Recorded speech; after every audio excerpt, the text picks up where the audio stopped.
Je pense qu'il y a un véritable projet dans ces rendez-vous.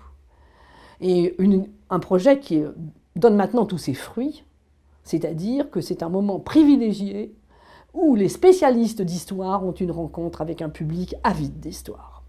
Et ça, pour moi, ça fait partie de la mission de l'historien, de ne pas rester dans son monastère, dans sa cellule de production, dans son laboratoire maintenant, on dirait, et d'en sortir pour dire comment se fait l'histoire. Et c'est pas seulement didactique, c'est pas seulement un souci didactique, c'est un souci très égoïste. De recevoir du public des questions, un questionnement qui peut vous faire remettre en question les grandes théories sur lesquelles vous reposez. Ça paraît peut-être un peu étonnant, ce que je suis en train de dire, mais l'historien n'est pas pétri de certitude. Et il a besoin d'être interrogé.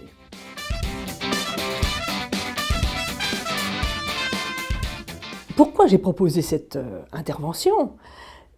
La question suppose une réponse, c'est-à-dire qu'il y a donc un honneur paysan, mais que cet honneur est très mal perçu, d'abord par la société même de leur temps, mais aussi par les historiens. C'est-à-dire que jusqu'à ce que ma thèse sorte en 1991, personne ne croyait à l'honneur paysan, ou très peu, parce qu'on se focalisait sur l'honneur comme une vertu aristocratique, une valeur aristocratique.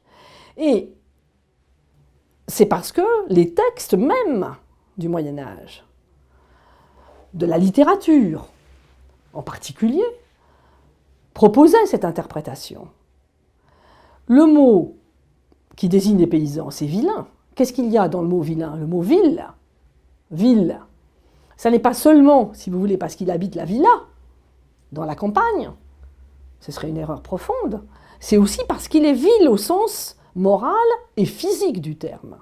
Quelque part, derrière mon intervention et derrière cette question, j'ai pas envie qu'on appelle les paysans du Moyen-Âge sur lesquels j'ai tant travaillé des Hurons et des vilains.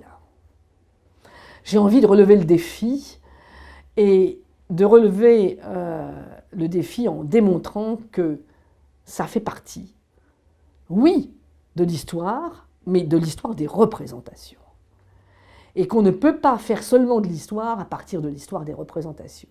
Même si c'est fondamental pour comprendre les trois ordres de la société médiévale, ou les trois ordres même qui sont les piliers de l'Ancien Régime.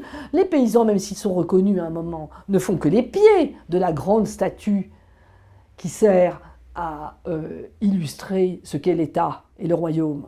Les chevaliers en sont les bras, ça n'a rien à voir.